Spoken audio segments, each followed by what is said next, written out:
गंगा किनारे एक छोटा सा आश्रम था। वहां एक वृद्ध सन्यासी रहते थे, अपने एकमात्र शिष्य के साथ। शिष्य अब युवावस्था में था, परंतु अपने गुरु की तरह संयम और आत्मनियंत्रण सीखने की प्रक्रिया में था। एक दिन दोनों गंगा स्नान के लिए नदी तट की ओर निकले। बरसात के मौसम में नदी कुछ तेज बहाव में थी। नदी पार करनी थी, लेकिन कोई नाव नहीं थी। तभी पीछे से आवाज आई, सुनिए, मेरी मदद कीजिए, मुझे नदी पार करनी है। दोनों ने पलटकर देखा। एक बेहद सुंदर युवती थी, लाज से सिमटी हुई, किंतु व्याकुल भी। शिष्य ने बिना एक पल रुके कहा, क्षमा करें, मैं ब्रह्मचारी हूं, मैं स्त्रियों को हाथ नहीं लगाता।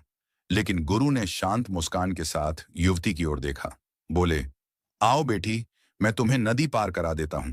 गुरु ने युवती को उठाया, अपने कंधे पर बैठाया और धीरे धीरे उसे पार ले गए। शिष्य चुप था, किंतु भीतर भीतर उबल रहा था। नदी पार करके गुरु ने युवती को उतारा। वह विनम्रता से धन्यवाद कहकर आगे बढ़ गई।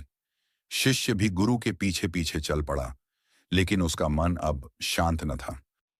घंटों तक जब वे जंगल से होते हुए आश्रम लौटे, तब शिष्य का धैर्य टूट गया। वह बोला, गुरुदेव, आपने तो मुझे संयम और ब्रह्मचर्य का पाठ पढ़ाया था, फिर आपने उस स्त्री को कंधे पर क्यों उठाया? गुरु ने बहुत शांति से उसकी आंखों में देखा और मुस्कुराए। बेटा, मैंने तो उसे नदी पार करके वहीं छोड़ दिया था, लेकिन तुम अब तक उसे अपने मन में उठाए घूम रहे हो। शिष्य अवाक रह गया, जैसे किसी ने उसके हृदय का द्वार खोल दिया हो। गुरु बोले,